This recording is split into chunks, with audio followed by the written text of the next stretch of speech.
Video like کر کے آگے شیئر ضرور کر دینا۔ نواب صدیق حسن بھوپالی جو غیر مقلد فرقے کا ایک بڑا مولوی مانا جاتا ہے، اس نے اپنی کتاب میں لکھا کہ یزید کو برا کہنا لازم ہے، اور وہ یہ بھی لکھتا ہے کہ یزید پر لعنت کرنا یہ بھی جائز ہے، اور وہ دلیل دیتا ہے کہ حضرت امام احمد ابن حنبل نے یزید پر لعنت کو جائز کہا ہے، اس لیے ہم بھی یزید پہ لعنت کرتے ہیں۔ غیر مقلدین کو اگر دوسروں کی کتابیں پڑھنے کی توفیق نہیں ہوتی تو کم سے کم وہ اپنے مسلک کی کتاب تو پڑھیں۔ نواب صدیق حسن ان کے اکابرین میں ہے، وہ کہتا ہے کہ ہمارے امام احمد ابن حنبل نے یزید پر لعنت کو جائز کہا، اس لیے ہم یزید پہ لعنت بھی کرتے ہیں کیونکہ یہ ہمارے امام کا طریقہ ہے۔ اس کے بعد احمد ابن حنبل کا مسلک بیان کرنے کے بعد نواب صدیق حسن بھوپالی اپنا موقف پیش کرتا ہے، یہ ہمارا موقف نہیں ہے، اس کا اپنا موقف وہ پیش کرتا ہے کہ امام غزالی سے جو یہ منقول ہے کہ یزید پر لعنت کے بارے میں احتیاط کرنا چاہیے، تو نواب صدیق حسن نے لکھا ہے کہ امام غزالی کا یہ کہنا بے بنیاد ہے، اور امام غزالی کا یہ کہنا بغیر دلیل کے ہے، انہوں نے بغیر دلیل کے کہا ہے، اس لیے ہم امام غزالی کی بات نہیں مانتے۔ یہ صدیق حسن بھوپالی لکھ رہا ہے، ہم اہل سنت کا موقف یہ نہیں ہے، لیکن اس کے باوجود بھی آپ غور فرمائیں، نواب صدیق نے امام غزالی کا یزید پر لعنت کی احتیاط کی بات کو بے بنیاد اور بے دلیل کہا، اور اس نے کہا کہ یزید لعنتی ہے، یزید پر لعنت کرنا چاہیے، اس لیے کہ تاریخی شواہد بتاتے ہیں کہ یزید لعنتی ہے۔ اب اس کے باوجود بھی اگر کوئی یہ کہے کہ حدیث قسطنطنیہ کے اندر یزید جنتی ہے اس لیے کہ وہ پہلا لشکر جو قسطنطنیہ پہ حملہ کرے گا وہ جنتی ہے، غور فرمائیں میرے پیارے آقا صلی اللہ علیہ وسلم کے پیارے دیوانوں، امام بخاری رحمت اللہ تعالی علیہ نے جو حدیث قسطنطنیہ کا ذکر کیا، پہلی بات تو اس میں قسطنطنیہ کا لفظ نہیں ہے بلکہ آقا نے مدینہ قیصر فرمایا ہے کہ جو قیصر کے شہر پر حملہ کرے گا وہ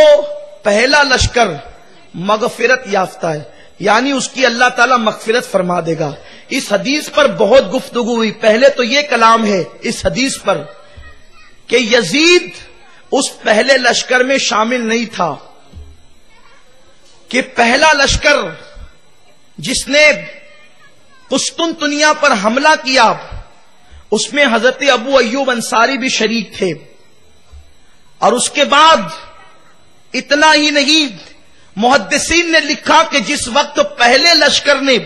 قسطنطنیہ پر حملہ کیا اس وقت یزید کی عمر 5 سال یا 7 سال تھی، کم سے کم 5 اور زیادہ سے زیادہ 7 سال کی تھی۔ اس لیے کیا یزید جو شرابی تھا جوانی میں، وہ بچپن میں اتنا زیادہ بہادر تھا کہ 5 سال کی عمر میں وہ جو لشکر میں شریک ہو رہا تھا؟ یزید جو شریک ہوا ہے وہ تیسرے یا چوتھے حملے میں شریک ہوا، اور اس کی شرکت کی داستان علامہ ابن کثیر اپنی کتاب البدایہ والنہایہ میں یوں تحریر فرماتے ہیں کہ یزید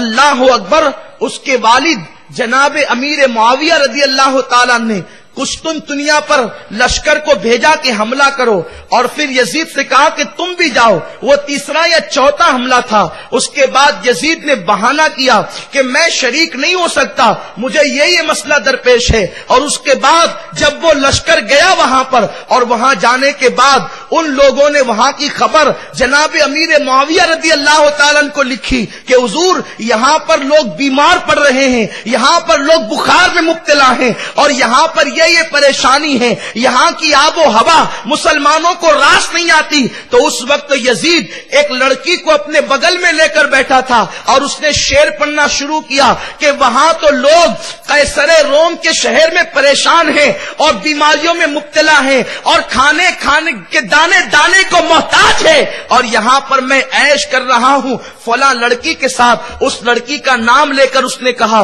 کہ میں تو فلاں کے ساتھ عیش کر رہا ہوں، اور وہ تو وہاں بیماریوں کے اندر پریشانی میں مبتلا ہے، وہ تو وہاں تکلیفوں کے اندر مبتلا ہے۔ جب یہ اشعار کی خبر حضرت سیدنا امیر معاویہ رضی اللہ تعالیٰ کو پہنچی تو آپ نے فرمایا مسلمان اللہ کی راہ میں جہاد کے لیے نکلتے ہیں اور تو ان کا مذاق اڑاتا ہے،